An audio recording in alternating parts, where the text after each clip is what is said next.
Yes, sir. Friday night, Yerrr. Everybody can't hear. AK, Mr. AK, put your mama in a figure four leg lock. This is Friday night, Yerrr. Finally going live on the YouTube and all that other stuff, Facebook, Twitch. You know what I mean? If you're watching, just go to the page, subscribe to it, because we talking that wrestling. I mean, we got the cast here, Jamel Menace, Jackie L, Afro Comedy. What's up with you fellas? You already know, same shit, different day. Your local neighborhood scumbag here to give their folks their daily dose of dirtbag, same gimmick, different day. Ready to talk some wrestling, of course. Let's get to it. I love that shit. What's up with you Negroes? But as of the top, I wish I had a cold intro like that. The merger with it takes time. You gotta be ready to be the heel. With the merger being complete and the Nether Realm and Earth Realm are finally one. SmackDown is going back to USA. No more bleeping out crowd chants. Let's go. No, yeah, that shit whack how they bleep them shits up. That was annoying. No that more. Was very you got to worry about that on USA. The USA Spectrum on both Monday Night Raw and SmackDown. How are you feeling about that? I mean, they've got Raw, SmackDown, and NXT now. It's like all WWE programming that's not on Peacock is on USA. So I mean, and they doing the network specials too, like 4 of them on NBC, like not on USA, on like NBC proper. So it's basically they're gonna have like Saturday night's main event, Clash of Champions type thing on the network. So I'm for that. Basic cable, what? Everything's on that. It's wild. I can't even watch the Eagles on my smart TV with a fucking antenna. Who gives a fuck? That's how life is now. He said, "Fuck it." Now, were you in the era where SmackDown was on Sci-Fi Channel? That was awesome. I was. That was nasty work. And ECW when they switched it out for ECW, it was just as nasty. Then it became NXT version 1, the game show. After one defense, we got a new international champion, Ray Phoenix, after John Moxley. This was Fire Rick Knox. Nah. Fire Rick Knox. Nah, don't ever let that motherfucker ref another match again. So, you got to get him out of there, bro. Real fast with everybody getting their opinions. They blame Phoenix for the fire driver that he did. Yeah, it was, bruh. How do you hit a nigga with it twice? It wasn't the driver that did it. So if you go back and watch it, he headbutted the cameraman. First of all, that was 1. 2, Ray Phoenix did the flip off the ramp, and Moxley called whiplash off that. That's what gave him the concussion. But still, the 2 successive fire drivers didn't help the situation in any way, shape, or form. He didn't plant him on his head, but that first one I beg to differ. I went back and watched that frame by frame. His head hits before fucking Phoenix's ass hits on that first one. He for sure planted that man on the top of his head. If you go back, I was gonna say you can literally catch it in the slow mo. His head hits before Phoenix's ass hits. So he definitely took it. It might be a height differential with that, maybe. So I don't know. Well, he had his legs really high up on his legs were basically damn near around his neck. Like usually he has them around like the crown of their heads to where the bottom of his thighs is working as somewhat of a cushion before his ass hits. So it'd be his ass hit, then his thighs hit, then their head hit. So it's a lot of diffusion of force before you get there, but it wasn't set up like that this time on that first one. Mox got concussed, so he didn't kick out, and the ref obviously didn't. Why wouldn't the ref count? I thought that you count to 3. Yeah, if they're gonna kick out, they're gonna kick out. The rule is to keep. This is the second time something like some shit like this happened in AEW. Like, you gotta get Rick Knox out of there, bro. I understand that he sucked off both of the Young Bucks in perpetuity for the last however many decades, but this dude is not a good referee in any way, shape, or form. Rick Knox, a walking zombie, bruh. Jamel, Jackie, how you feel about the whole? If you watch the match. Oh well. Fucked up. I don't even like John Moxley, but damn, he was number 3. I do like John Moxley, but also I don't know. Actually, I don't like John Moxley. I was going to say that. I'm no offense. The dude's mid. Very. He's good. He's good on the mic, though. He's good on the mic, and he's good at fucking projecting his energy in a promo. That doesn't make him any better in the ring, though. Fucking name or anything like that. I don't know his real name, but like whoever he is, John Good. He's a cool person, and I want to see him succeed. But I see him hit the blunt in that SoundCloud rappers video. That nigga is that shit was hilarious. Whack as fuck. Hilarity. Dean Ambrose was a bigger star than John. I say it all the time, but I digress. Jamel, how do you feel about at the one title defense, the title gets changed over? The irony. I mean, clearly he was supposed to retain and keep it going, but it's fucked up. Like, stop the match. Of Orange Cassidy? Have the wrestler's safety priority. Again, this is the second time something like this happened in AEW, and it's promised. So, go subscribe to the page if you haven't. I think AEW is it may be worse than what WCW was doing because it's because we have in hindsight. Certain regards, I agree. We have hindsight though. You know what I'm saying? Like you have hindsight. It's not like you can't see what the fuck works and doesn't work. And if you're gonna just barrel forward to like destruction on this biblical magnitude, as I'm using a Jim Cornette statement there, that's fucked up, man. I'm sorry, but like some of my favorite wrestlers are in AEW, and it's just where the fuck is Miro? It's something you gotta do. He's having a mock feud with his hot, flexible wife for some reason instead of being fucking going after one of the many titles that float around on AEW. I would feel bad for Miro, but he's married to Lana, so he gets the bash that. Right. Yeah, I would say. I wouldn't say if she's as flexible as they say. I mean, come on. I don't think we in WCW territory because like we haven't heard like. I don't think we're at WCW yet. Like, I don't know how many razor blades have we seen in AEW. We're not in Thunder territory. Fall off No. I think like niggas ain't stabbing each other, having fucking scissor fights backstage. So they can recover. My comparisons to that is just the too many cooks in the kitchen one, and on top of that, too much creative freedom, and they're not like building stars, and they're not really treating anybody like there's no consistency. But I want AEW to be good, though. That's the point. I think we all want AEW to be good. I'm hoping that do something great. The problem with AEW is, before we move on to the main topic, they only have when I was doing that 10v10, right? It's easy to get WWE without adding Stone Cold, without adding Triple H, without adding The Rock, without adding legends, right? It was a struggle to get AEW, get like some top guys. As a Kenny Omega, MJF. But then Samoa Joe, Claudio, and then take away the fact that any top guys that hasn't done anything beyond AEW, they haven't made any stars, dude. No, they've been working off the back of stars that are willing to work their twilight years. With the exception of MJF. I would say MJF. Okay, MJF is the exception. You're very good. And Darby Allin, like that's a guy I never knew about, but like to credit, that is, I like the fact that they have. That's why I want AEW to do well, because they have like a bunch of indie stars or guys who don't want to deal with the McMahon nonsense. And they want to, show their craft, and I love that. McMahon. But there's a certain point in time where you got to rein these guys in. I understand, but at the end of the day, wrestlers are artists, and if we know one thing about artists, it's when you give them real free reign, shit can be sticky. They need somewhat. I feel like most artists on that big of a scale need somewhat of a structure to channel their art through, or shit can get way too more way out of line. The real deal, they signed a deal. The TKO thing, the Endeavor thing, the UFC thing is a thing. So fired a bunch of niggas. It's official. Time to fire niggas. So I mean, let's go. I'm here to show the world. We're gonna get let him go do his comedy.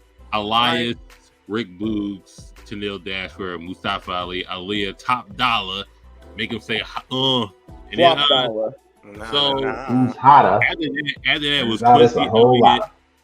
Quincy Elliott. Get him out of there. Dana Brooke, I'm not mad about fuck any Dana one of Brooke. them. The only one I kind of heard about is Shelton Benjamin because he's Shanky, Dabo Kato, and Bryson Montana. Whoever the fuck that is.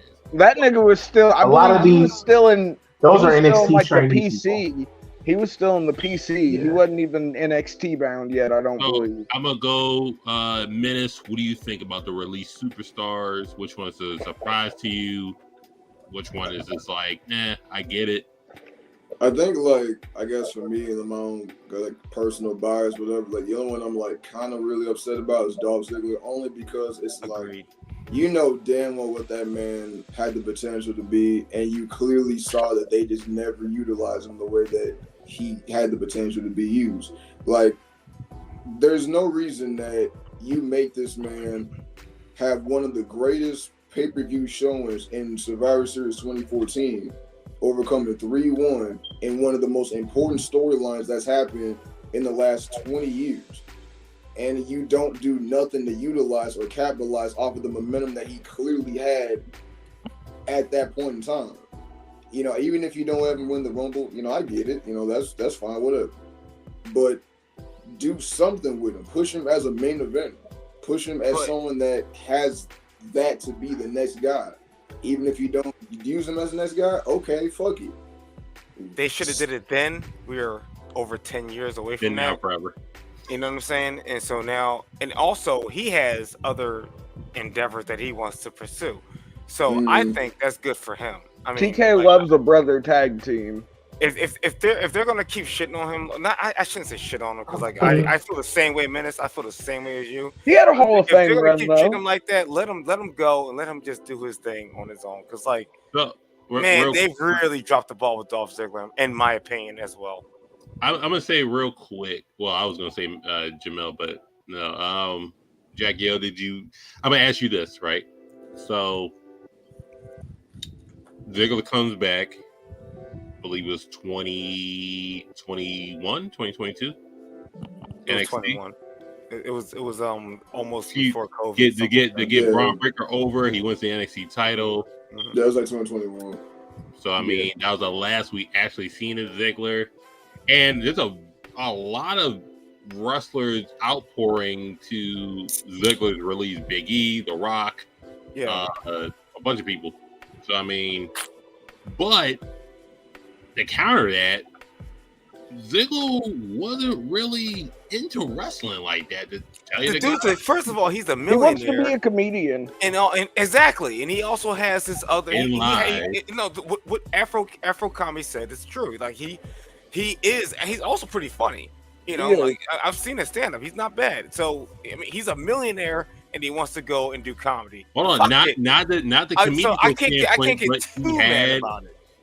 Besides the comedian standpoint, he had a political standpoint too. He was doing that political. He was doing political shows before Tyrus was doing it, pretty much in like the pandemic era. So I mean, but one of the best sells in the game, the Duke is so. And sometimes he's one of those examples of when you're so good that you get buried. You feel me? He's so good at like just selling that death. Also, if he's so good and so versatile, it's just like I think it became a hindrance after a while. But it's also great. Get him in a tag team with Drew McIntyre. Him get Drew over. Like, and guess who still got a check? Jinder Mahal still got a check, by the way. All right, Jinder Mahal still has a check. Veer Mahan has a check too. But Jamel, you logged off. How do you feel like with the same questions? It's like, we ain't gonna be doing that shit. Hey, this nigga deserves to get fired. Like, it's fucked up when anybody gets fired. Like, we can't be like, man, that nigga deserves to lose his job. Like, nah, it's fucked. Like, what happened? The releases it's a drama, it's a tragedy. But we can't be like, nah, start taking jobs away. If anybody like is abusive to somebody, if they committing crimes, fuck them. Like, take their jobs. But motherfuckers just trying to make a living. We can't be doing that. True. I mean, it's always sad to see somebody lose their job. Afro comment. Also, Matt Riddle's got future endeavor also. So I mean, with your your take on Oh that. yeah, I forgot about Matt Riddle. Wait, he did? Yeah, about 20 minutes ago. About a half hour. Savage! Oh yeah. Well, I mean, right before SmackDown started. He need to keep his mouth closed and his dick in his pants. I mean, that's all I need to say. He shouldn't have talked about that TSA agent trying to finger his butthole. That was probably a little too far. Well, and that was the day before the merger. Like, really, Matt Riddle. The day before that part, that had to. But Dana White, listen. like do you believe Dana White has been this man's op for decades. WWE brought the safe Negroes up there for the merger, like Bianca and Montez, and just they brought the niggas that were gonna be on TV. What do you expect? I said Negroes. He just like, oh, these niggas. Well. But so no, with Riddle and the other future Endeavor, Tennille Dashwood, all of them, they took it. Bruh, the irony in Tennille Dashwood. She tweets out about how No Mercy is gonna be in her home country and how she wants to be there, and then half hour later, never mind, I got fired. Come on. I was like, damn. Be there. That was fucked up. I was like, damn, that's a got her and and her fiance out of there. Got her and Riddick Moss out of that whole household. They were like, y'all got some time. And, okay, I'm gonna be the heel guy because if we're okay, let's be honest. Of these people that they released, how many of them were being used even semi-regularly on the card? Barely any of them. Riddick, Moss. I didn't even know they even changed that. With the exception of Ali on NXT, yeah. There was him and Dana Brooke on NXT doing shit. And you're right. Here's my other point. There is a certain select number on this list that we know is good enough to where whether they can go anywhere else in the wrestling world that they want to. That being Dolph Ziggler, Shelton Benjamin, Dolph Ziggler is crazy. Tennille Dashwood, formerly Emma, freaking these Dolph Ziggler. That's what white people used to call Kofi. But no, I'm saying those guys will land softly, and everyone else who got released, if they still want to wrestle, I'm sure. Oh, Mustafa Ali too. You know what I'm saying? Listen, if I have to be upset about New Japan's about to do their Super Cruiser tournament anyway. This might just be fake. You bring that up, but Mustafa Ali asks for his release like every year. Yeah, he got what he wanted. He got what he wanted. So I don't feel. I mean, I don't. There's no problem with anybody release. I mean, Matt Riddle or whatever the fuck his name is, that is kind of hurtful only because my boyfriend he loves Matt Riddle, but he's gonna be sad about that. Other than that, I don't give a shit. Fuck him. Well, there you go. I'm gonna bring up 10 wrestlers. And what about Randy? Randy's gonna be fine. Shelton is the one. Is fucking I think Shelton Benjamin. He's the one. Randy's gonna be just fine. So listen, guys. I'm gonna add you. Because Shelton Benjamin, that's head of the coach. That's head coach. I'm gonna put up right there. I'm gonna put up 10 wrestlers. He can do so much backstage. And you tell me, should they be future Endeavor or they stay with the company? And ooh, this is fun. Nia Jax. I'm about to be a start with that. No, yeah, we're not gonna start with Nia Jax. Let's go one. We gotta go one at a time so we can all be heard. All right, so let's start with one. All right, Jinder Mahal. Get him the fuck out of there. Damn. Why does he have a check? Yeah, he can go. Yeah, get him the fuck out of there. All right, next wrestler, Cedric Alexander. He's black, so let him go somewhere else. Send him to go hang out with his wife, Big Swole. Get him out of there. See, I want a man to make $1 million. Alexander, bro. Like I've seen this motherfucker since he was in like his early ROH days, man. True, so and I he was good. I know how good this nigga was, bro. When there was Caprice Coleman and Cedric Alexander, I know how cold that nigga can be. But they ain't did nothing with this man since the Cruiserweight Classic. And it's just like the octopus. I refuse to believe that people think that Cedric Alexander can't go like that. I'm like, nah. I don't think anyone thinks that though, do they? Short. I've heard people say that, like, yeah, they don't think he liked it. And I'm like, nah, y'all have only seen the way they booked him. You got to do your homework. Do your homework on how nasty Cedric Alexander was. He has no. I say future Endeavor him so he can go somewhere else. Yeah, I would say let him. I want him to be used better. I don't think he has it inside of him to actually have a good gimmick. I'm just gonna just say that, dude. I'm sorry. His gimmick is that he was fucking part of the Minnesota Wrecking Crew, and he could stretch fucking 9 out of every 10 wrestlers in the world. He was just a Nigerian prince or something. So, Cedric aside, Apollo Crews. Oh wait, no, hold on. See, here we go. I'm sorry. I'm being racist. Apollo Crews and Cedric Alexander. I got them two mixed up. I was thinking about Apollo Crews as Cedric Alexander. I like Cedric Alexander, but no, because he was a cruiserweight champion, right? So that one there was a violation. Personally, I wouldn't have it. And them niggas look nothing alike. Nothing alike. Not remotely close. They ain't got the same body. What? I was about to say, bro, one's short, one's tall, one's the only thing they got in common is that they dark. Now, Apollo Crews. That's literally it. They both dark. He is a short battle toad. No, thank you. But one was a spear chucking Nigerian prince. Yeah, that's the one. I'm like, no, thank you. No, thank you to him. But Cedric, I like him a lot. So, all right, so we're mixing up our black people. That's all well and good. Well, blame WWE. Blame Vince. Shit, he's a pedophile, or I don't know what he did to women. He did something. I don't think any of them were underage. Vince is just a horny old man with a lot of money, bro. Let's keep it a bill. Yeah, keep it a whole bean. Like, Vince is just a horny old man with money. Why not? What's up, Trish? Apollo, though, I think he could definitely. You could put him in any other fucking wrestling promotion in the world. He's gonna put on an amazing match. Fucking his character work leaves something to be desired, and maybe if he doesn't have the stern hand of the WWE trying to force a gimmick on him, maybe he comes up with something for himself that works a little better. Because if his gimmick could match as good as he is in the ring, Apollo Crews could blow, in my opinion. Like he's amazing in the ring. I got the next guy. Let's go. Joaquin Wild. Who the fuck is that? Luchasaurus. One member of Legado. The one with the hat. The one that wears the hat every night. Oh, okay. See, I'm sorry, because some of these guys. We call it the Stevie Nicks hat. All right, so that probably answers the question. Legado del Fantasma heavy, but LWO, they ain't doing shit with him. So I don't remember which one that is, so you can give him the fuck out of here. Appreciate it. It's Joaquin Wild and Raul Mendoza, but they changed Raul Mendoza's name, I think. All right, so what about Karrion Kross? Del Toro. If he shaves his head, keep him. If he shaves his head, keep him. Keep him. If they go back to how he was in NXT, keep his ass.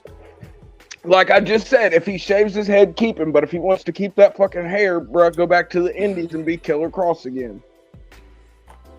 Fucking. All right, so Noam Dar. Keep him. I like the metaphor. Keep him, but keep him in NXT. Send that nigga to Japan. Cared for Noam Dar like that, so like I personally don't care if they got rid of him, but like he's not a bad child. No, so. I've got a special place in my wrestling heart for Noam Dar because he put on some amazing matches in NXT UK. Like he put on some fucking bangers as the Scottish Supernova or whatever the gimmick was. It was fire. Wrestling. Noam Dar would be another single-handedly putting black women on NXT. But you know, like that we gotta be honest, New Japan ain't paying like AEW or WWE. If we want these niggas to make anything close to their WWE salaries, they're gonna want to go to fucking an AEW or fucking. I'll ask exactly. Send that nigga to send it to. How about Scripps, aka Reggie? Get him the fuck out of here, nigga. Go back to Cirque du Soleil. Cirque du Soleil. He says Cirque du Soleil. That's where he fucking came from. I know. That's why I'm dead. Send that nigga back. Like his flips are cool. Don't get me wrong. He can do some amazing shit. But this nigga is garbage in the ring. He is garbage on the mic. If he's not doing a flip, he's not doing shit. And fucking lately, he ain't even been flipping all like that. How about he got a 5 mic in WWE 2K23, by the way. Does he really? He does. Von Wagner. What the fuck is that? Vaughn needs some. He's like a 1960s character. He's the dude that got his head smashed in with the stairs by Braun Breaker, but then some lame nigga decided NXT. to record the goddamn other side of it. I hate fans like that. Is that how they were on TV? Oh, yeah. So that's how his ass. Like, okay, they killed his ass. Okay, I got he was dead. They tried to murder him. They killed him. He's dead. I was for it. I'm for that shit. I like it. I like Von it. Wagner with some tweaks. With some tweaks, I think Von Wagner could be gold because there's not. And this is a weird thing to say for WWE, but I don't feel like on the main roster there is like a surplus of super over or super good big men like there has been through all these years. Like even if Roman Reigns is a big dude, but he's not like this nigga's not like Undertaker sized. You know what I mean? This nigga's not Kane sized or fucking Mark Henry. One with the Undertaker. What happened to Braun Strowman? Braun Strowman sized. Braun got hurt. Yeah, Braun Strowman got hurt. Such a waste right now. Okay. I'm just talking about in general. But I think if they do Von Wagner right, I think he could be a good big man.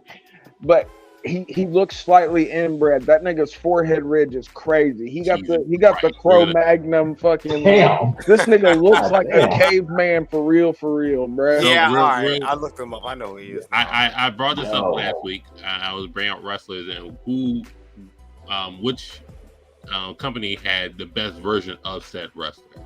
I'm gonna give y'all some wrestlers. Who's the best version of said wrestler? So we're gonna start minutes and go around. Chris Jericho. So you know he's ECW, Ring of Honor, WWE, WCW, AEW, New Japan Pro Wrestling. What's the best version of Chris Jericho? I definitely think it's between WCW and WWE.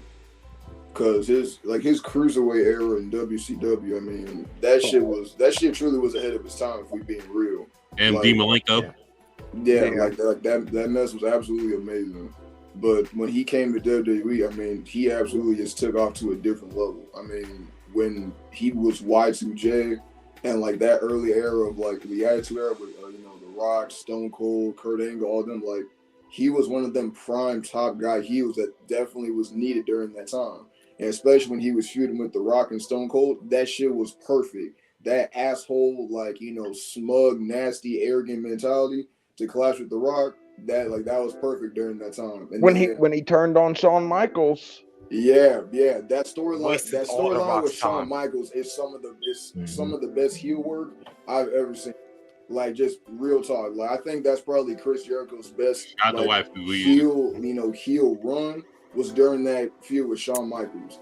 I think, damn. I'm going to say WWE, but I'm not at all against anybody if they say WCW, because match quality-wise, you can argue WCW, but just like legacy and everything that he's done, match quality, promos, segments, everything together, like feuds or all, accomplishments, it's WWE. So I think I'm gonna go WWE 1 and then WCW a close number 2. Afro Kami.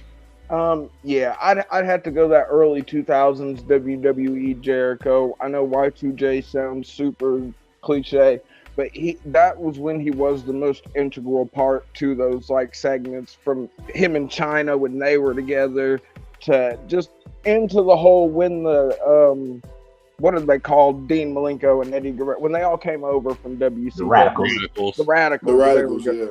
He played a somewhat integral part in that feud, and it helped. I feel like transitioning them over, knowing that they had this relationship with Chris Jericho when he had already. But not to cut you off, but what was really interesting? He was on Team WWE. He was. Yeah. But I hate WWE. I hate WCW because of the way they did me. But you gotta think he left WCW before Vince bought it. You know what I mean? Yeah.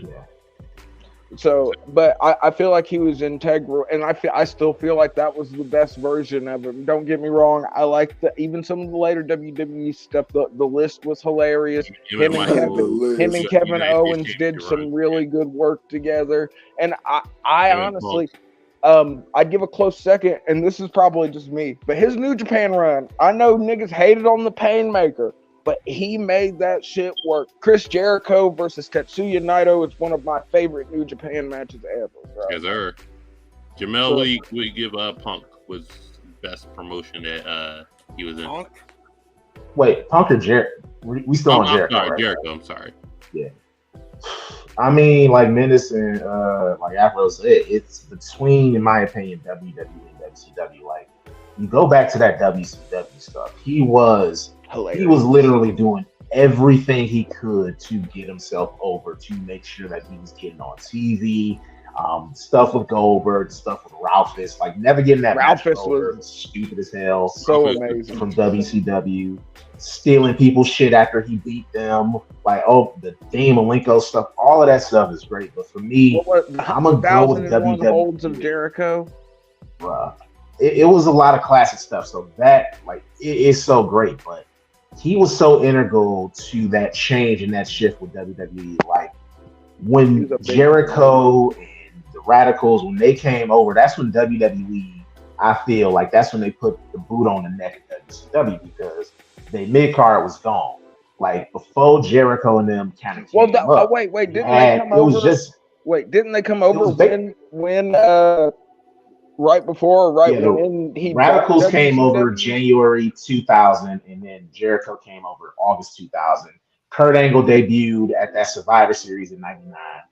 So pretty much within when did Vince buy WCW? March 2001. March 2001. Oh, okay, so they were right before. So it's like, yeah, within that 6 month period, it was like they got their mid card. Like, it was a wrap, and Jericho was so important to that. And you had, before them, it was just really D'Lo Brown and Val Venus and X-Pac as like the mid carders who could wrestle. Fucking then, like, Hulk Hogan had to come Jericho led that way. To get back on WWE TV. It was so cold. Like, it's, and then, like y'all said, the feud with Shawn Michaels, the 03 feud that he had with Shawn Michaels, underrated. That Mania 19 match was great. So, you got the 08, you got it's WWE. Jackie for Chris Jericho. Hey, remember the time when he just came out and said nothing? And just like yeah, doing the Bono John? That was amazing. Obviously, WWE. I mean, I'm not gonna beat a dead horse. Everyone just fair. I figure I asked. So we're gonna go CM Punk. So ECW, Ring of Honor. That's silly. WWE, AEW. That's a silly question. That's silly. No, you know what?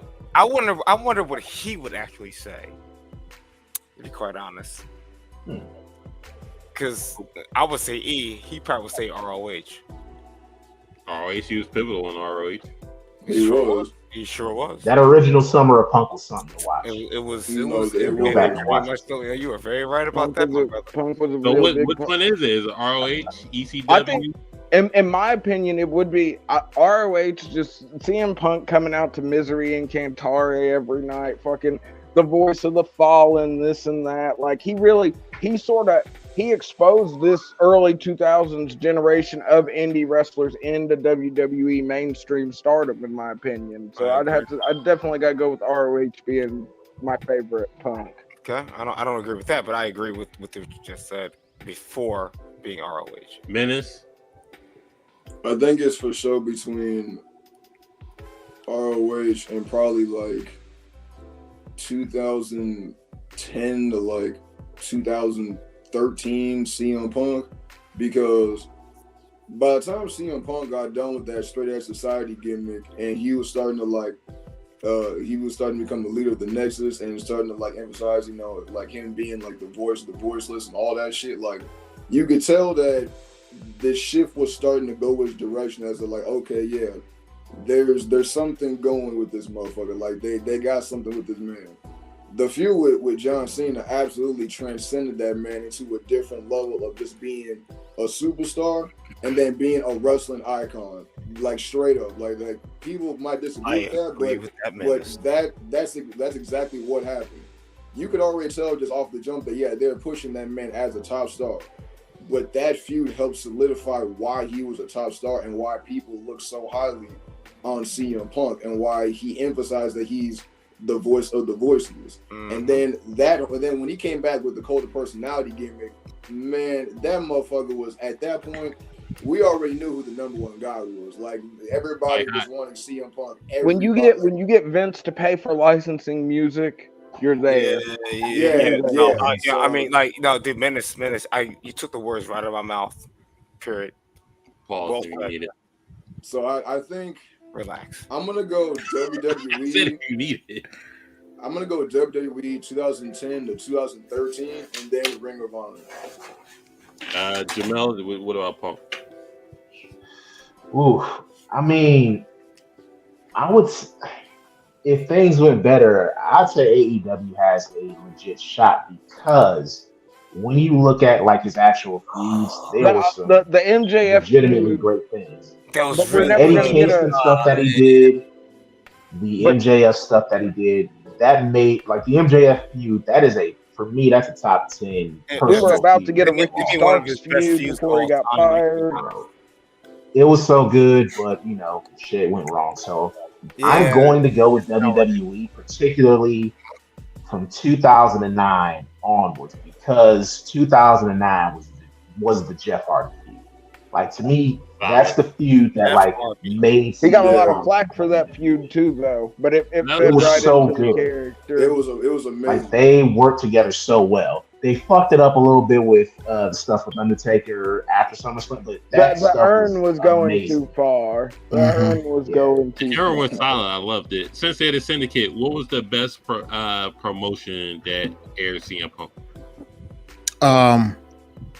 Yeah, I'm gonna go with WWE too, just because like when I think of it, like I didn't know a whole lot about CM Punk before WWE. So, when I take a look at some of his work afterwards, like when you get online and go on YouTube and stuff like that, like it was cool, but I wasn't in the moment for it. I think CM Punk had some dimension. What? A lot of it. I feel like a lot of people who weren't there for like the Punk ROH stuff, like if you weren't actively had this, because like we used to get the DVDs from like a local freaking flea market. It used to sell Ring of Honor DVDs back in the day, but like Samoa Joe and Punk was like my real introduction to independent wrestling, and it was super sick. And then when you actually got to see the transition from ROH, him leaving ROH, there was the whole thing where they thought he was going to leave with the title and take it to WWE, only for him to drop it the night before he officially left. Amazing. But I see why people say, because WWE is when he got to do his stuff on the biggest stage. Yeah, and so like I wouldn't be able to like, because like especially when you're watching it live and you don't know what's happening and you don't know what's going to go and how they're going to book them, I think that gives you a certain level too. AEW was cool, but like the way things ended and how he doesn't there was a lot of stuff left over. You know what I mean? Like there was still a lot of meat on that bone for him. And the things that made him really popular at the time, because WWE wasn't listening to a lot of the gripes of certain fans when it came to that. That's what kind of made me enjoy seeing Punk there at WWE a little bit better. All right, so I'll go two more, and then we got the next topic. So Bryan Danielson. Nasty. ROH. The American Dragon from ROH.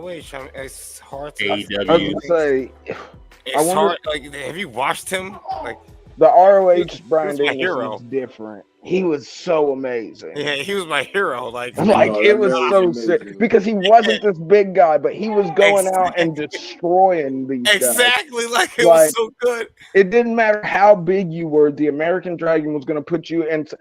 This man tapped out Kenny Omega and fucking Seth Rollins with a cattle mutilator. Mm-hmm. It was the American Dragon, the movie. Like every single time. So what we got? Menace? Which dragon you taking? I mean, it really is kind of hard to go against Ring of Honor, American Dragon, Bryan Danielson. But I'm not gonna lie, the shit this man's done in AEW has been nothing short of fire. How he turned on WrestleMania 30? I'm a lot of off and on in the AEW stuff, though. I'm just saying, like, if I'm not gonna act like I'm at least not gonna act like or pretend that the shit he's done so far at AEW hasn't been relatively fire. Like, I mean, I do agree that like it has been Hangman and Omega were it really. What has he done outside of the Iron Man match with what was it? Hangman and then Ricky Stark. Yeah. Well, yeah, that match with MJF at Revolution really good. Yeah, but him and Omega and him and Hangman. I mean, he made Hangman tolerable for me. When he was in ROH, he pretty much put independent wrestling like on like a map. Like you didn't see shit like that. And like the old Twinkle Toes, Kenny Omega, all those guys, they were never on his level. That dude was fucking ridiculous. I'm serious. I've never seen wrestling like that until I like watched him in Ring of Honor. And I got to see him live when I was living out there. That was fucking dope. Yeah, the dude is banging. I'm sorry. Yeah, so damn.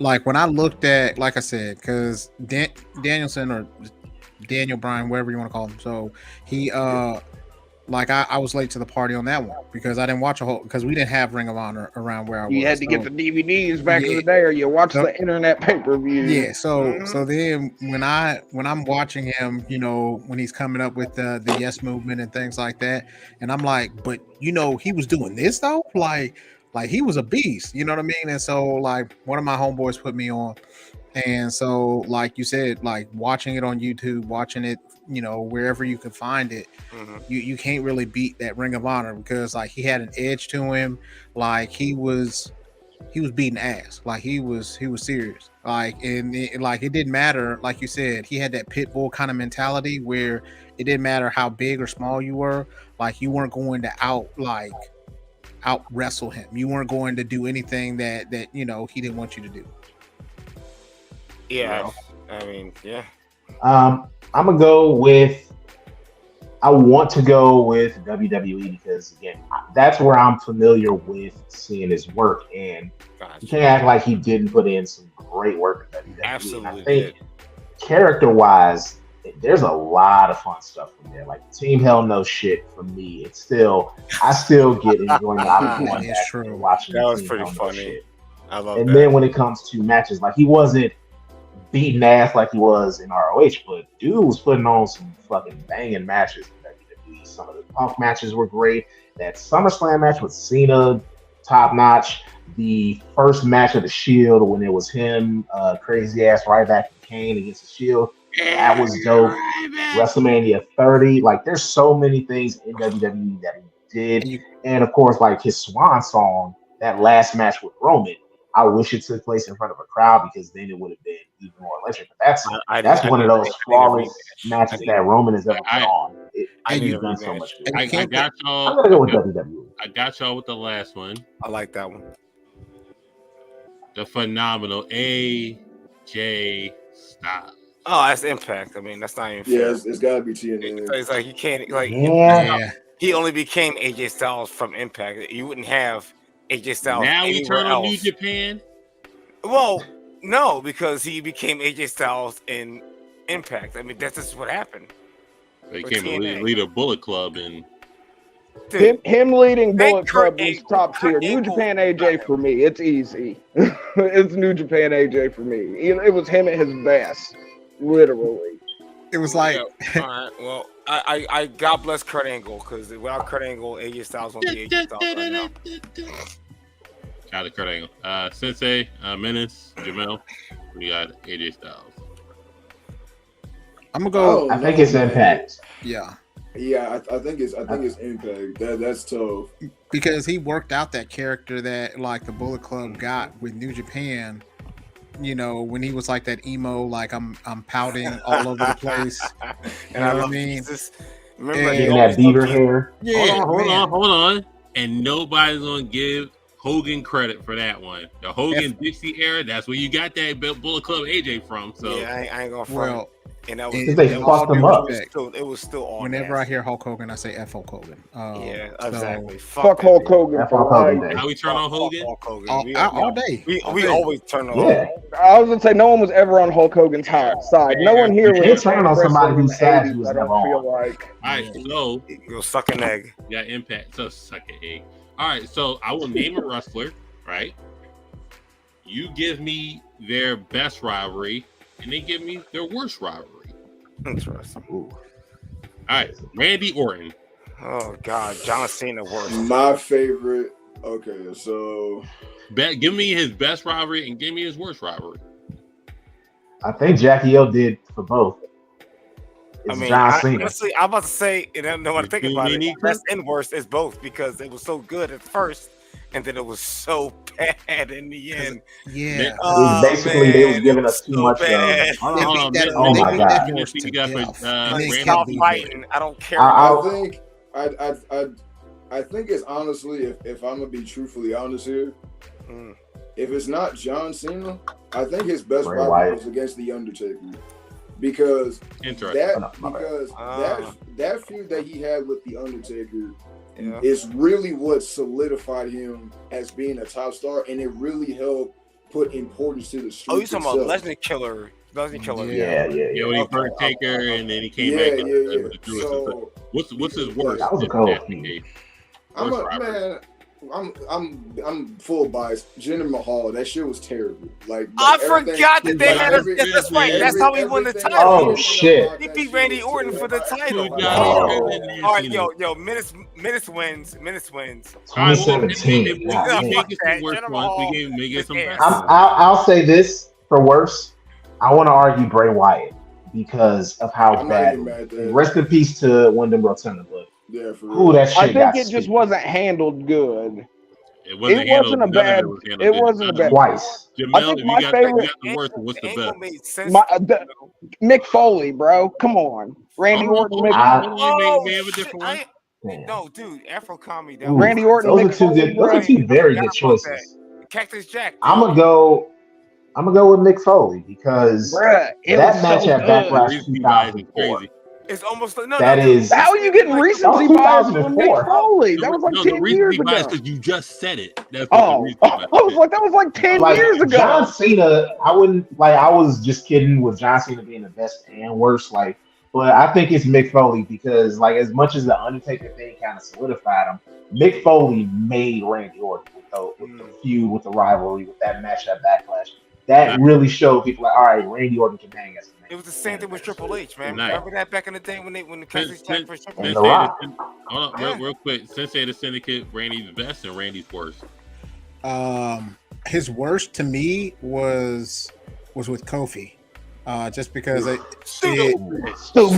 stupid. Like he buried him, and then after that, it's like, oh well, I'm gonna do this whole thing again. Like I don't care about you. Like now that Kofi's up here, don't fuck with Kofi now. So I got you. All right. What's the best? Another one for best though. What about Randy Brock? I feel like Randy Brock was really good. He looked at him and he split his head open. Fuck. Nah, for real. That man, coconut. Randy Triple H, because let's be real, that feud that he had against the McMahons, that shit is legendary. 09 Randy was true. But then he's got. But then how that match ended at WrestleMania match is what. The WrestleMania match. Let's say who you got for the best. I'm gonna go Edge. Just because they kind of had the whole full circle thing. Yeah, kind of like Triple H too. That's a good one. That's a good one. Jackie O, did you have a best and worst? No, I mean I'm going with John Cena, best and worst. I mean that's nice. If you have to say so I'm gonna go against the grain. Worst is CM Punk. Ooh. You kicked me in my head, Randy Orton, and now 3 years ago. Comedic value, though. Randy Orton. That wasn't terrible because they had some they had some banger matches. It was hilarious in the time. You know why? You know why it's the worst? It's a bad for you to build up a WrestleMania match. Okay, but when you put it like that, I do agree. We've seen worse. I get you though. We've definitely seen worse WrestleMania build than that, but it wasn't the best by any stretch of the imagination. It was a fucking Mantar. For best, and nobody said it. Christian. Come on. I was I didn't think about that. Stop it. I was hyper focused on Mick Foley. I'm not gonna lie. Randy and Mick Foley hold. Randy said himself that Christian gave him some of his best matches of his entire career. Christian peaked in AEW when he started talking about people's. Give me one more match. No, that was a good. It's wild. He turned talking about niggas' dead daddies as a gimmick. Nah, that's I will give y'all another one. Never forget that Randy Orton's dad allegedly gave a bunch of niggas hepatitis. Give me the best rivalry and the worst Shout rivalry. out Cowboy Bob Orton. For Roman Reigns. Well, hold on now. What now? Wasn't that the dog? Wait, no, that was Baron Corbin. For Roman. Can I start as a Roman? You may start, Menace. Okay, so yeah, he's got a lot of shitty ass feuds. So we got it.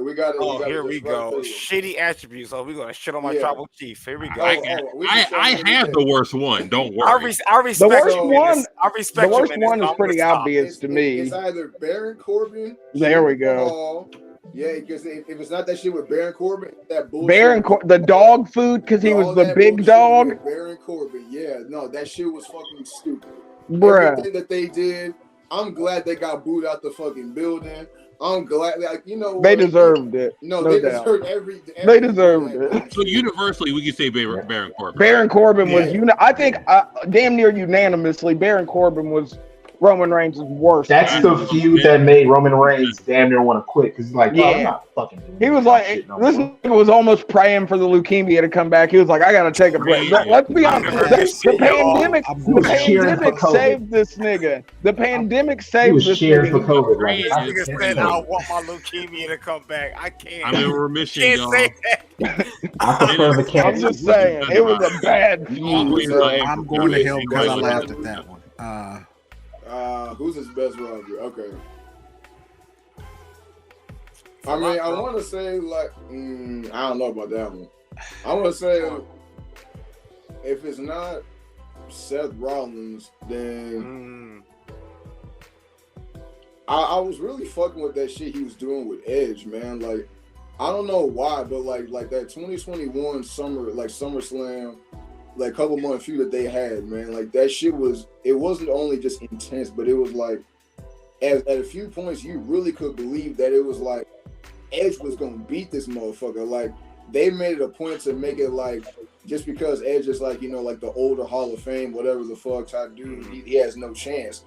But I like that simplistic storytelling because it gave a lot more believability of the fact that this motherfucker could actually beat Roman.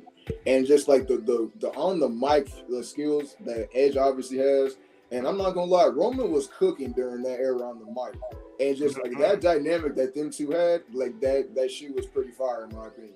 So I'm gonna go with Edge. I'm gonna go with Edge for probably his best feud. Well said. Anybody else for his best? All right, I got one. Okay.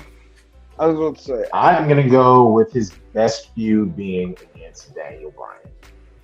Fastlane 2015 to the work that he had recent one for Roman in 2021, and of course how like the end of Daniel Bryan in WWE, fantastic stuff. They had good chemistry, and they also were like they tagged a little bit back in 2019. Like they had a lot of good work together. Like that was his first opponent with the whole 6-man with Ryan, Team Hell No, and right back against the Shield. Like he's got a lot of great history with Daniel Bryan.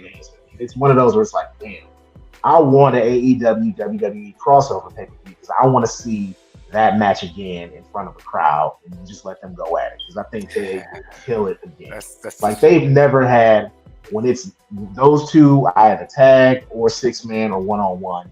They never drop the ball. They never fuck up. Like they're great. Like, all of them are great. You got the best for him? I'm gonna go Seth, just because like I like a whole storyline that they have, and I still like the fact that there's stuff that they can really still do with it. Where they talk about how Seth has never lost to Roman 1-on-1. You know what I mean? How he got into his head, how that how he kind of brought him along. One of the worst, I think it was. I'm gonna say Goldberg because I think Goldberg is just I think Goldberg is trash too. Fuck Goldberg, he's awful. Yeah, I just think he's trash too. And so we need Bret Hart on this fucking show. You know how he was talking about how he like hits his head up against the door, and one time he got himself a concussion. Yeah, he cuts himself because he's an asshole. Yeah. Knowing how Brett gets down in real life, Brett will probably be real comfortable with us on this show. Yeah, I need Bret Hart on the show. That's probably on my bucket list. Yo, so my favorite. Please, Brett, come on the show. Open invitation. We know you didn't screw you. We know Vince screwed you. Yo, one-on-one interview, Brett, like, yo, talk about the screw job, bro. I heard it 1,000 times. No, you can't talk about the screw job. You got to ask him about his dad fucking stretching niggas in the basement. Pause. Okay, yeah, well, that sounds like fun, but Steve Blackman. It's not about that right here. No, but I think this is a very recent one. But Roman versus Cowboy Brock was an amazing feud. Looking back on it, like the moment did it go on a little bit too long at the end? Afro. Did it go on a little bit too long at the end? Mm-hmm. Yes. But there were some amazing moments from the forklift flip in the ring, from him throwing the mic at Roman and Roman catching it.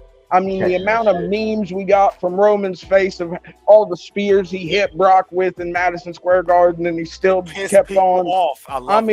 I enjoyed that. In hindsight, I think that might be my personal favorite Roman Reigns feud. Him versus Cowboy.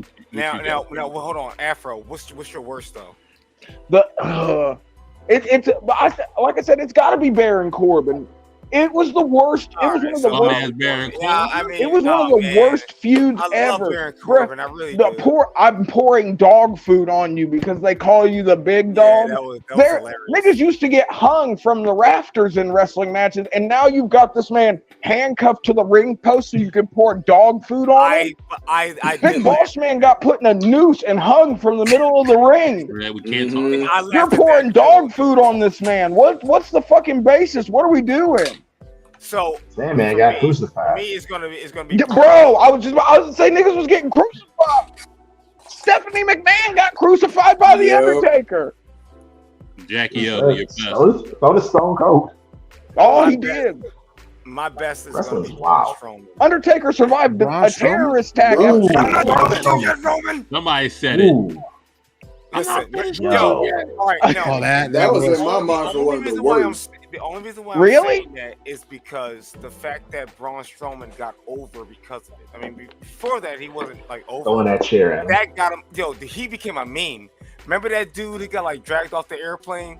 And then they had that meme where it was like Roman and then it was like Braun Strowman. Braun Strowman single-handedly brought the Shield back together to prevent him from cashing in the Roman. So that was like savage. That was also the beginning of the swan song for Dean Ambrose in WWE. Yeah, which is sad. I would say I got two more, and then we got our last topic. So, but and I guess the worst would be Baron Corbin. Ooh, wait, what'd you say? Batista.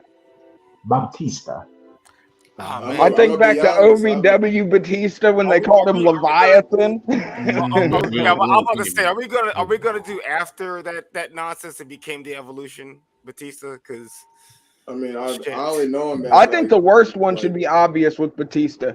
Give me what I want, Hunter. Give me what I want. Give me what I want. I'm gonna beat the shit out of a 70-year-old Ric Flair in front of everybody.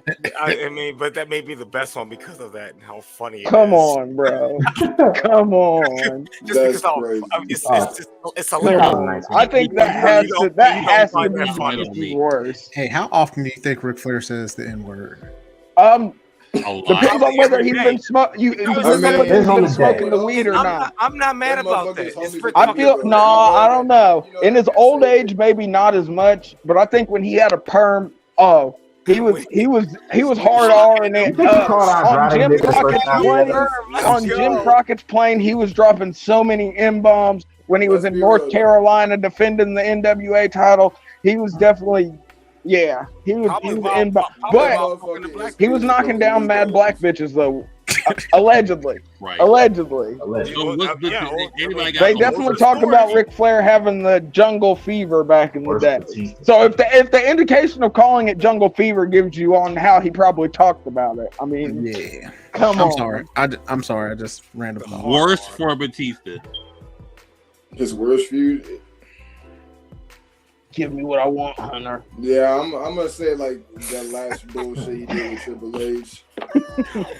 Or I'm gonna say the one where they tried to put him with Daniel Bryan when he won the what was it when he won the Royal Rumble, and then they were like, and then he was just like, oh, now I've got to do this, and they had to put all this shit together.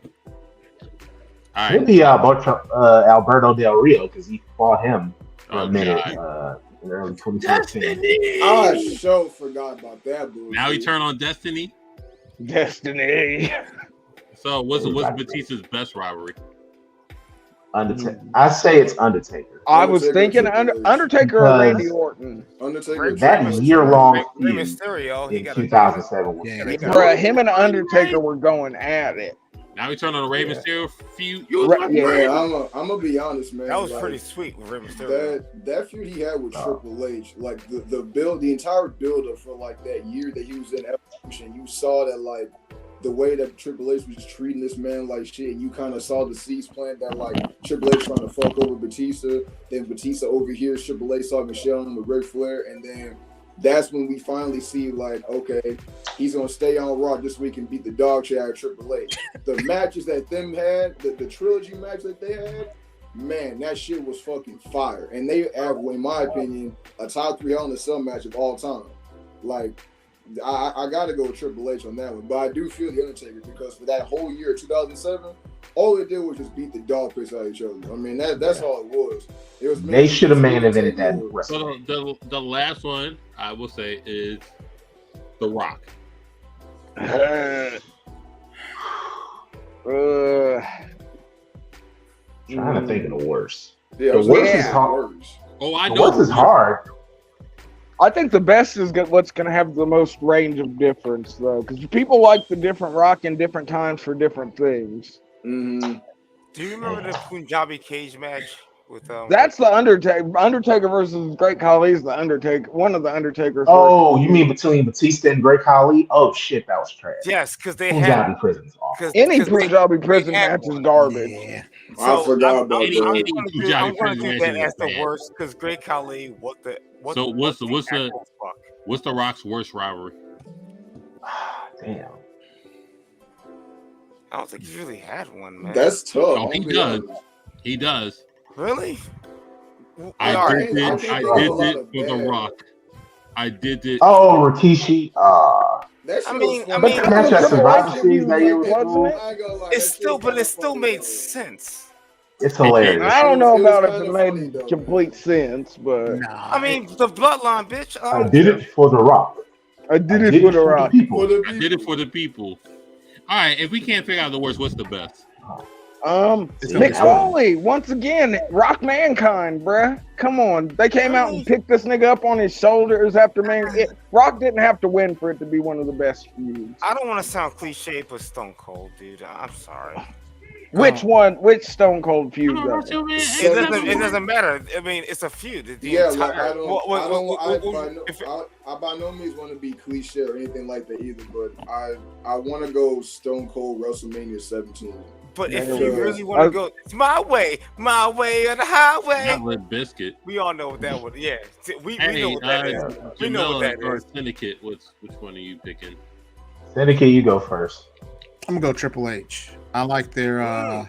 See, that's where I was going. Yeah, I like that. What was it? It was an Iron Man match. He made that good during the Reign of Terror too. That was when Triple H was first off the honeymoon with Stephanie. Yeah. He kept Chris Jericho could have been up there too. Politicking to the max. I would see, but for me, it's like Stone Hurricane. Cold had a better. Hurricane was a good one too. Shut up! But he put the Hurricane over, and Triple H went out of his way to beat him in 10 seconds the next week. Yeah, because Triple H was the Reign of Terror was real, but the fact that The Rock persevered through it. Papa H is like, you know, I think he's forgiven now. Yeah, I mean, he had a hard. I'm still going with Triple H though. I think never forget purple long tights Triple H versus The Rock in a ladder match for the Intercontinental Championship. Bruh, yeah, that was when he was still trying to get away from being the what was it, the Connecticut Blue Blood or whatever. Yeah, Connecticut Blue Blood. Rock and Triple H fought at every level, like when they were shitty gimmick in the beginning, then when they were mid-carders coming up, WrestleMania. They made each other better. If that Backlash 2000 might be the best Attitude Era main thing. Triple H would not be where he was if he didn't. Well, if Triple H wouldn't have got punished for the curtain call, Triple H would have. Stone Cold would have never got to give the Austin 316 speech because Triple H was gonna win the Royal Rumble that year. Time traveler kicks the chair, and then things happen. Yeah. So the last segment right here, we're gonna build the perfect wrestler. So we have a template right here. It looks really nasty. Oh my god. So let's get charisma and mic skills. Are we keeping The Rock or replacing him?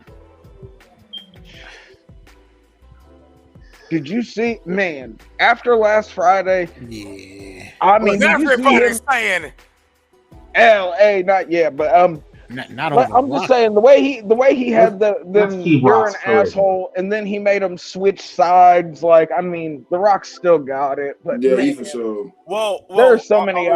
If we're doing a lot of now, charisma-filled people now, but The Rock is like top tier charisma. Yeah, but is this like post Black Adam or pre Black Adam?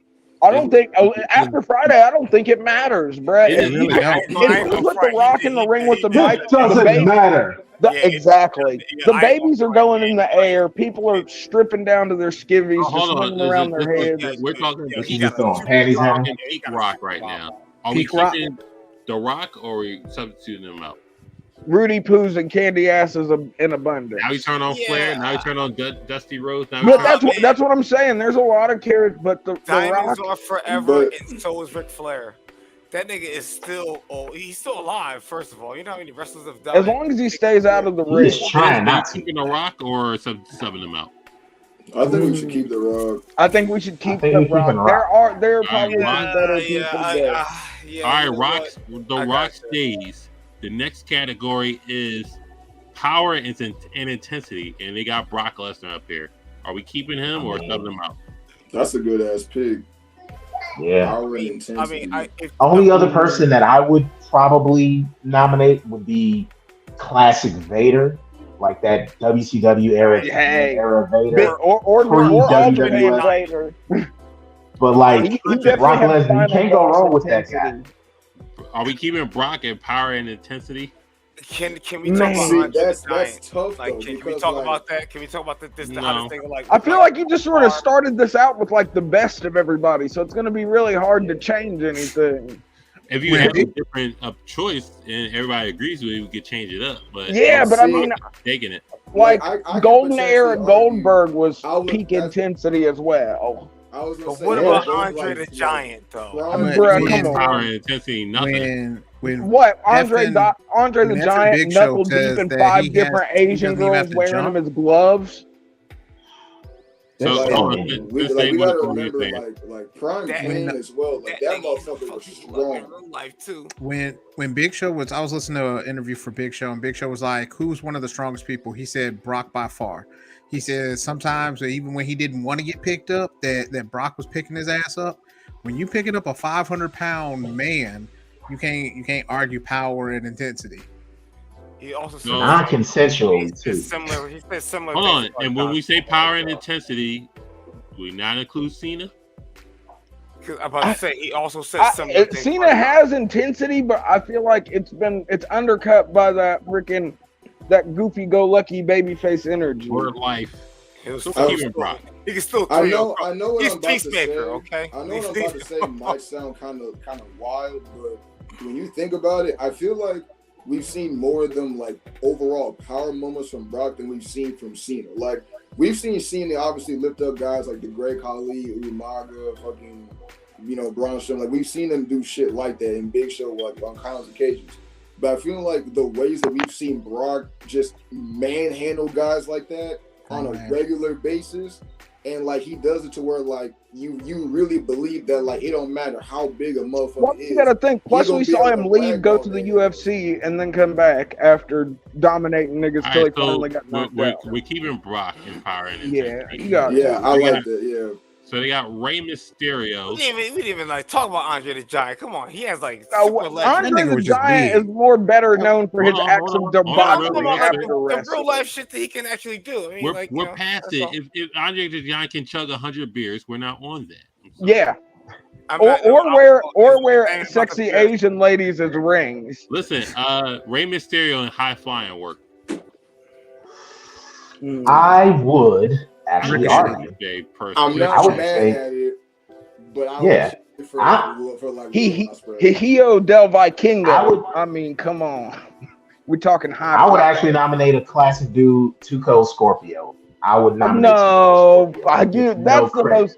You gotta think that is the most basic of high flying in this era. Like he was like shit that Too Cold Scorpio was doing is now the shit that these kids are doing. He was ahead of the fresh time. out of wrestling class. The dive is so fucking watered down. Like Too Cold Scorpio's crossbody isn't fucking measuring up to a nigga like Vikingo that's doing a middle rope 450 con hilo to the outside of the ring. Come on. Like the fuck are we talking about? The standard nowadays for high flying. The high flying standard is completely different.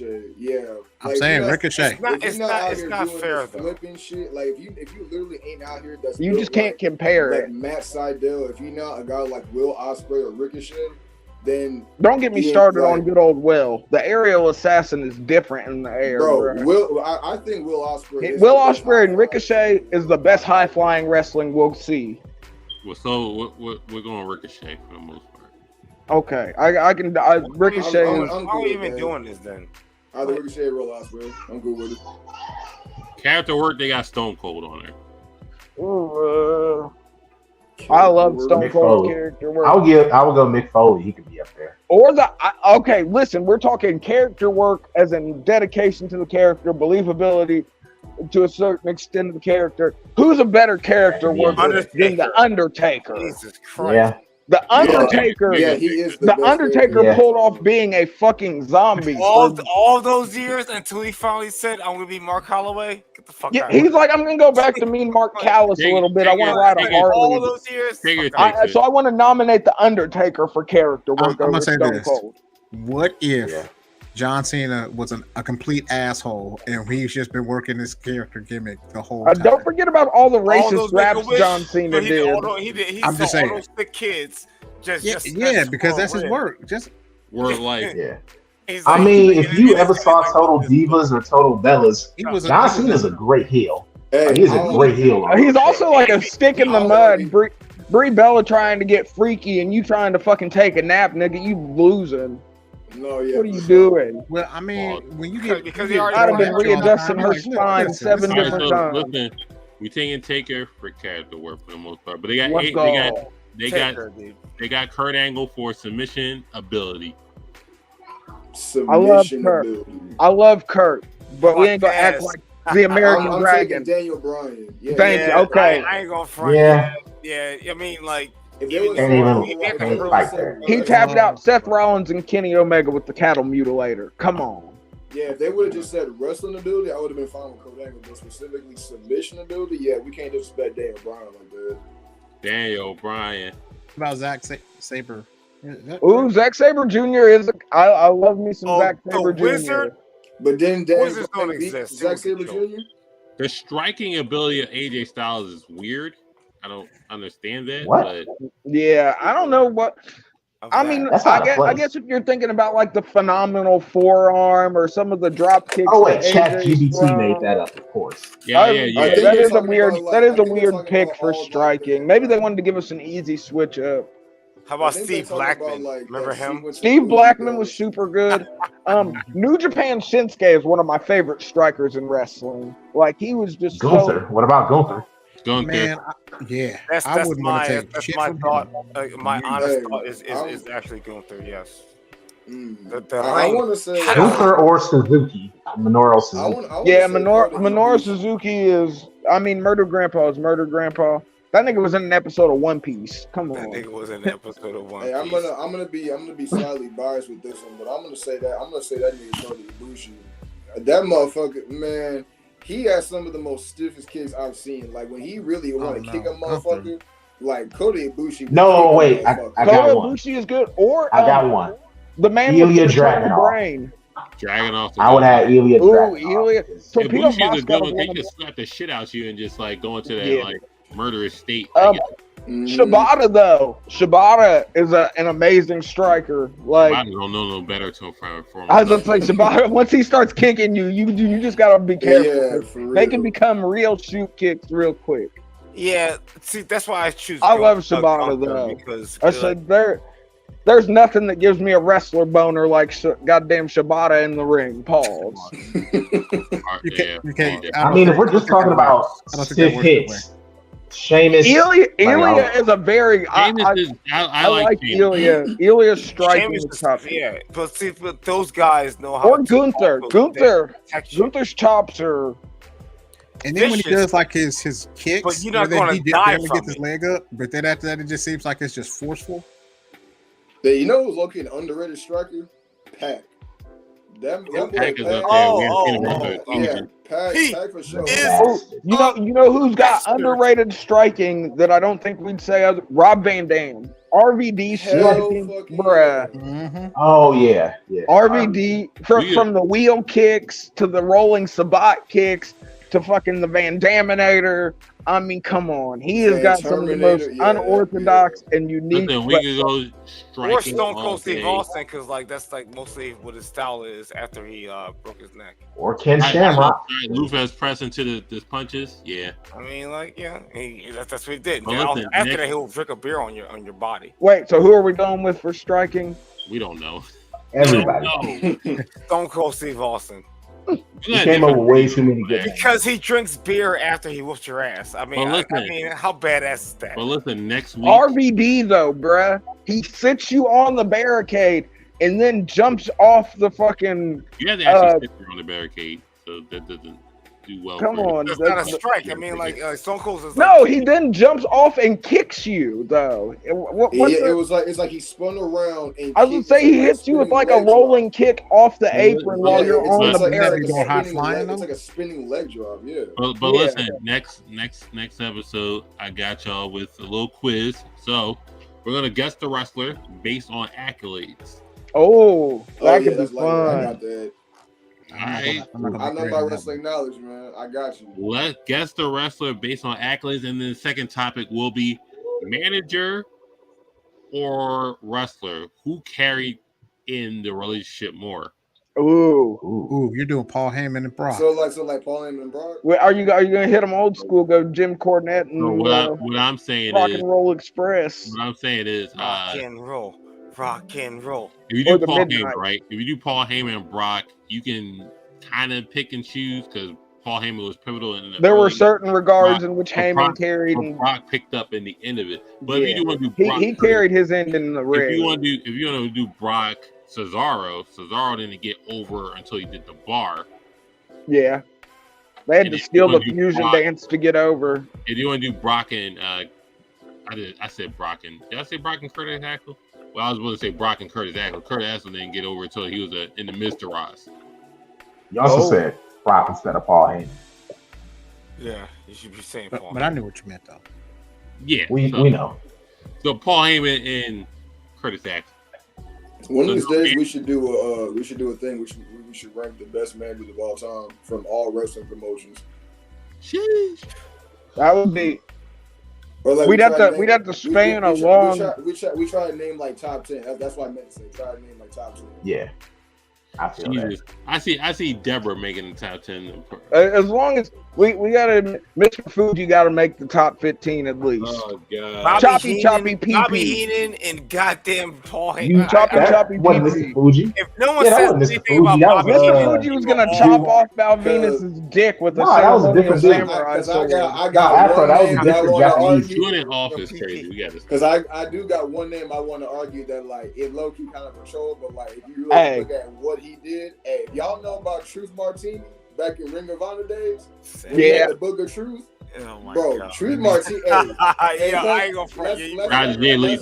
Come on, man. You know who could get a rookie manager of the year if they play it right? Prince Nana's doing big stuff right now. He's getting his dance over. I was gonna say once he starts hitting, I was gonna say it's over. Like once you got to dance for the white people, it's done. Anyways, that's just You getting over. You getting over. I'm just saying. That is true. In this whole Daniel Garcia. That's what work with two cool. But Daniel Garcia should be getting over for working in the ring, not dancing.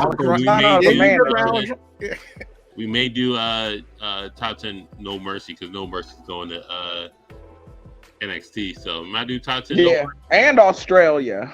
Ooh, okay, for sure. So Cincinnati Syndicate, Eastside Reviews, Menace, Afro Comic, Jagiel, Made Spider Can't Hear, AK Mistake, AK, Put Your Mom in the Figure 4 Layla.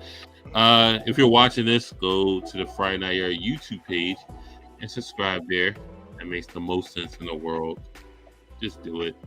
And then go keep watching wrestling. Support AEW, support ROH, even though they're the same company. Fuck it.